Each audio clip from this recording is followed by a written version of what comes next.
Welcome to CoreCon today for January 20th, 2020. This is the show where I break down some of the biggest stories happening in the world of CoreCon right now and give you my opinion on them. Now, this is my opinion. If you want to learn more about these stories, check out the show notes down below. I'll put a link to all the stories I talk about today right down there. And you can read about them for yourself. Let us know what you think. I'd love to hear from you. If you're new here, do me a favor. Hit that subscribe button. Hit that thumbs up. It really does help us because it lets YouTube know you enjoy what we do here. Hopefully we can help you break free from the high cost of cable TV and still watch the shows you enjoy. Well, it was a jam-packed filled weekend, so let's get into it. A lot to cover in a little bit of time. So let's start off with YouTube TV is coming to the PlayStation 4. Now, we've heard for a while that Sony was selling rights to be the first live TV service to come to the PlayStation. Since Sony had PlayStation View, they didn't seem all that interested in allowing competitors to put their apps on the PlayStation 4. No word on the PlayStation 3. Sources inside Sony told me, at least initially, it may only come to the 4 first. There's a possibility, though, I was told, that 3 support would also come, and that could maybe explain why the new YouTube TV app hasn't already come to the PlayStation 4. It's maybe they're waiting to get both the 3 and 4 approved.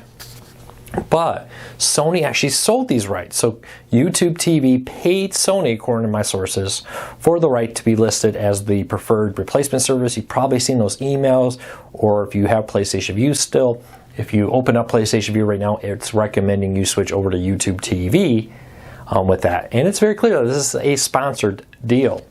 Well, apparently part of that deal was to have YouTube TV also be the first one on PlayStation 4. No word. I've heard conflicting reports that other services will come, but at a later date. That maybe YouTube TV got an exclusivity period, maybe, I don't know how long, 6 months or something. They'll be the only live TV service on the PlayStation 4 and PlayStation 3 maybe. But I've heard other reports that other services should be coming to the PlayStation 4 very soon, maybe even very close to alongside the same time YouTube TV comes out. We're going to have to wait and see. But the good news is it is now confirmed that YouTube TV is coming to the PlayStation 4 thanks to a YouTube TV engineer's official statement from their official account on Reddit. So no timeline though. I expect it soon. They said soon. I expect it soon. Wouldn't surprise me if it comes out this week or next week, as YouTube TV shuts down in a little over a week and a half, a little under 2 weeks right now-ish, somewhere in that range. It's kind of weird to think. PlayStation View, one of the very first, right over here, it is, right there, one of the first live TV services to come to cord cutters, right after Sling TV, first national one at least. And now it's shutting down. So we'll keep a close eye on this, but let me know, have you switched? Are you a PlayStation View subscriber? Are you switching to YouTube TV? Are you waiting it out? Have you already made the jump? Let me know. All right, in a kind of an interesting case in Europe that probably has bigger widespread implications here, but websites that promote piracy are liable for piracy. This comes from Denmark, and well, you may say, hey, that's just one small country in Europe. With the EU, the way this is, this case could influence legal precedents across the European Union. But the Supreme Court there ruled that somebody who promoted the streaming service Popcorn Time, which was an illegal streaming service that got shut down, bought back, and all kinds of legal troubles, somebody ran a website promoting it, didn't host it, didn't run it, didn't maintain it, but they promoted it, is now facing serious legal consequences for doing so. They objected, said, hey, we were just talking about, we weren't promoting it. Well, there's been a lot of cases over time that explaining how to do, promoting illegal activity can be considered illegal, for example. Now they're saying that, yep, we're considering that illegal here, and it could impact the European Union. What's interesting is we're seeing things like this in the European Union start to show up in the United States. We're starting to see criminal cases against website owners that promote piracy, not just civil cases. It'll be very interesting to see how this plays out. The Supreme Court there has ruled, unless they try to get the EU involved, this is pretty much a done case. But with it being the European Union, this case could impact other countries throughout Europe, with a lot of these services being in Europe could be interesting. Are they going to try to extradite? Are they going to try to go after people running YouTube channels and extradite them? That's interesting. So if I'm a YouTuber and I'm knowingly promoting piracy, am I going to face legal consequences is the big thing. So it'll be very interesting. I don't think, I don't know if this is necessarily like, hey, I just mentioned something I was unaware it was piracy. In this particular case, it was like the whole website was dedicated to promoting this service. Even though they didn't own it, they were making money by promoting it. So it'll be interesting how that plays out. Let me know what you think of the Denmark case. Do you think that's an overreach? Or do you think, yeah, if your whole business model is promoting piracy, even if you didn't run it, are you liable or are you not? Is that freedom of speech, as some people have said? Not sure that will hold up here in the United States. Be interesting, though, to see this case come to the United States. It's very big business, so we'll have to wait and see. All right, next up, Comcast says they're not making enough money, or at least they're not making money from streaming services like they should. So last week, Comcast had their big Peacock announcement. They had all kinds of executives on stage talking about it. And one of the things one of the Comcast senior executives said was he had this chart, shows, okay, yeah, when you look at live TV, 20 years ago, a show would get more live views. Now you got this, you add in DVR, you add in ad-supported and subscription services, and more people now are watching that show than back then when it was only being measured as live TV, not counting DVRs, not counting ad-supported services and subscription services like Netflix and Hulu. He says we're not making as much money from these services as we should. That's, according to Comcast, that's why they intended to launch Peacock, so that they can capture that money. So they're not splitting that money with Hulu or Netflix or all these other places out there. They don't have to go and say, I'm splitting that money with other sources because now I get full access to all this money myself. Be interested to see if that plays out. Is that going to be successful? Will, Comcast is through their NBC Universal, still owns part of Hulu. Will, when they back out of that deal, reports are in 2 years they could sell their content to Hulu, but they have to honor their content deals with Hulu for a few more years. When they do that, will they find themselves maybe with a bigger chunk of the profits per stream, but fewer streams? Will Peacock generate the same amount of traffic as Hulu, generating the same amount of revenue? It's kind of one of those old things. I can sell 1,000 things for a very high profit. If I sell 100,000 of a product for a very small profit, would I make more money in the long run? Would a smaller profit margin with a lower price to sell more of them generate me more money than smaller views with a bigger profit chunk? That's going to be very interesting. We're seeing a lot of services. You got the Viacom CBS deals, you got HBO Max, you got Peacock now, and more. Will they actually make more money than the partnerships they had before? Or won't they? Because they're going to be so spread out. Maybe I'll get Peacock or maybe I'll get Disney Plus, but I'm not getting both kind of situation, at least not as paid for Peacock. So leave me a comment. Let me know what you think of this. Do you think that Comcast is right? Hey, they aren't, they will get more money this way. This is the reason they should do it. They're not getting the money they think they should get with streaming services through their current partnerships. So I'd love to know what you think of this. Leave me a comment. All right, VidGo is a brand new live TV streaming service that came on the market a while back, but officially launched its US English packages last month.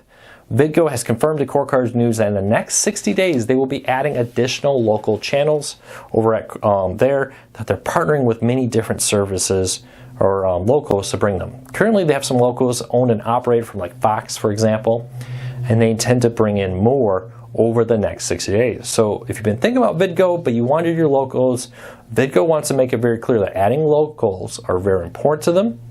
Things like DVR support's on its way. And in the next 60 days, you should see a lot more locals added to VidGo. So leave me a comment. Let me know, have you tested out VidGo? What do you think of it? Well, I want to hear your thoughts. All right, one of the hottest topics at CES was ATSC 3.0. That was a new over-the-air TV standard that's going to bring things like 4K, better sound, reportedly better coverage. The same amount of power that can cover a large area for better reception, and a whole bunch more with ATSC 3.0. One of the big questions was support. Well, at CES we saw tuners start to appear. they said that 20 TV models this year will come out with ATSC 3.0 tuners built in. But what about DVRs? At this moment, no DVRs have been supported.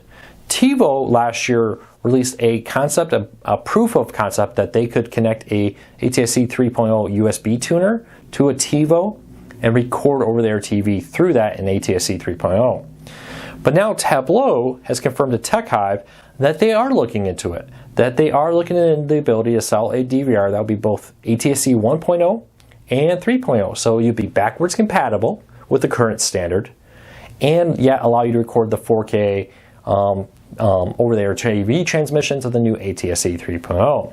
They said, for now though, we intend to continue to produce our current models with the 1.0, but they said maybe as soon as CES, so January of 2021, they may have something to show off. So we're going to keep a close eye on this, watch it, but I know a lot of people have been asking, hey, I'm very excited. They say 60-some markets are going to get this new standard this year, but how do I DVR it? Now the good news here is, if a TV station switches over to ATSC 3.0 for 5 more years, they have to simulcast in the current standard. So your current over-the-air DVR is fine. It's going to continue to receive stations for 5 more years. And that gives companies like Tableau, Channel Master, TiVo, and many more, HD Home Run, time to look into an ATSC 3.0 option there. So we'll keep a close eye on this. I'll let you know what I learn about it. And let me know, are you excited about ATSC 3.0? Will you be running out to buy one of these tuners so you can get 4K TV for free with your antenna? I'd love to hear from you. All right, Sling TV is reportedly adding support for Samsung TVs and Android TVs integrated guide. So about a week ago, we learned that officially Sling TV had partnered with TiVo to integrate Sling TV into TiVo's new streaming player. So in one traditional grid guide, you got multiple different services, including Sling TV. Then, a little while later, Sling TV appeared as an option for Fire TV's integrated guide. When you tried to do it, it gave an error that this feature is not quite ready yet. Sling and Amazon declined to comment on it, but it's listed as a supported option on the Fire TV for the channel guide you see at the top. Now, over the weekend, both Samsung TVs and Android TV's channel service added Sling TV as a supported feature. Again though, with the message that this feature is not quite ready yet.